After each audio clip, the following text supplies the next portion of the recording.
John and I have decided not to see each other anymore.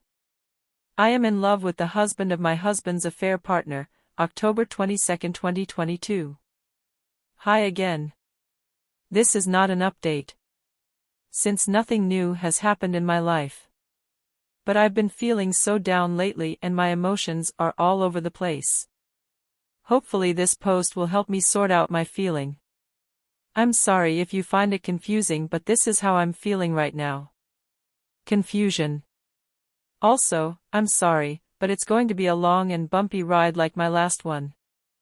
I'm still busy with my studies, especially now so close to the holidays. Thereafter I'm going to have a break until January 16th and the start of my last semester. I have got 2 job offers. One with unpaid internship starting in April. I like this job very much since I would be working from my laptop most of the days. The other one is more of an in-office job but with better pay. I don't know how the custody arrangement is going to be, but I feel like a job with more flexible hours is a better fit for me. The reason why I'm writing now is that John and I met yesterday. If you remember my last, we decided not to see each other, at least not as often, since the "I love you" talk. We did good keeping that promise, but we still saw each other once since I wrote here, and we continued texting and calling each other on a daily basis. Yesterday we met on John's initiative. When I got to the park, to our usual meeting spot, John was already there. He had flowers, coffee, and cake. I love cake, and he told me that we're going to have a little celebration. He said that today was the day we first met a year ago. Yes, it was. I remember that day very well. It was raining then too, but it was much, much gloomier. I remembered how broken and desperate I was. The feeling that my world had ended. We talked a lot about the progress we made and how much stronger we both felt now. He told me he loved me and it was all I could do not to just fuck everything and jump into his arms. He is so lovely. When I got home my husband had already picked up our daughter and they were just joking around and having fun. I felt so much sadness and pure horror building up inside me. What am I doing? What are we doing? All of us? The guilt that washed over me seeing my daughter's happy face playing around with her food. I couldn't take it. My husband and the other woman haven't texted at all this month, and they haven't met either, or at least as far as John and I know. Of course, they work together, so we don't know if the affair has subsided or that they just have learned to be more cautious, but my husband has been more attentive at home. Warmer and more present. He says he loves me all the time and that he misses me. I haven't been intimate with him since I found out about the affair, and even the smallest touch from him irks me, and any beautiful word or compliment from him sets my teeth on edge.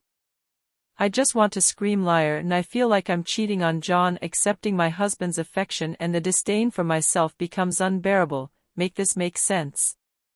Please. I looked at my husband and tried to remember what I loved about him, but I couldn't. All I could see is his texts to her, about how great last time was and what he wanted to do to her next.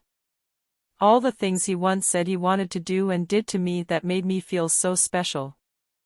I tried to think harder about the love, but all I saw was John's face. I felt immense rage and hatred towards my husband, but also towards myself and John. My husband because he broke us and brought this mess upon us, and myself because I felt that I wasn't trying hard enough with my heart occupied with someone else. Have I just given up so easily because I loved John? And my daughter?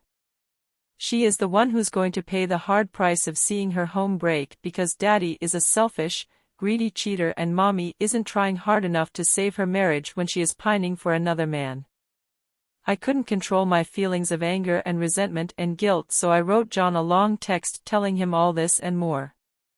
He tried to call me, but I couldn't answer him. My heart was swollen in my throat. I told my husband that I wanted sleep in my daughter's room tonight, something I've been doing a lot since this all started. I cried all night watching her beautiful face, so peaceful and happy. This morning John called me again and we talked for over an hour. He was very subdued and I heard the fear in his voice. He told me that he respected my wishes in taking a break from each other, but also to remember that even when I was at my weakest I still knew exactly what I wanted and that I chose to stay to secure a future for myself and my daughter. You're too close now to your goal just to stumble and fall. He said he loved me and that he never felt like this before. And that he will wait. I cried for a good hour afterwards, already missing his voice. I know that my marriage is unsalvageable and that I'm doing the right thing, leaving it, even with the nagging feeling of guilt that's simmering beneath the surface, boiling over every now and then, waking me up at night. But I need to do this alone now. I want to look back with no regrets.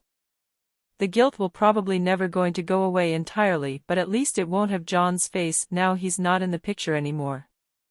So that's what's been up with my life. I told you that it wasn't an update really, and I'm sorry that it is long and confusing, but that's all I have right now. Edit. I'm not staying in my marriage. I don't know if my English is this bad or if people don't bother reading long boring rants. I apologize for both, but I'm floored because of the amount of comments and attacks on me as a person and a mother for staying with my cheating husband. Please tell me, where did I say I was staying? I broke it off with John, yes, but it wasn't because I'm going back to my husband. Again, where did I write that I was staying with my husband? Comments.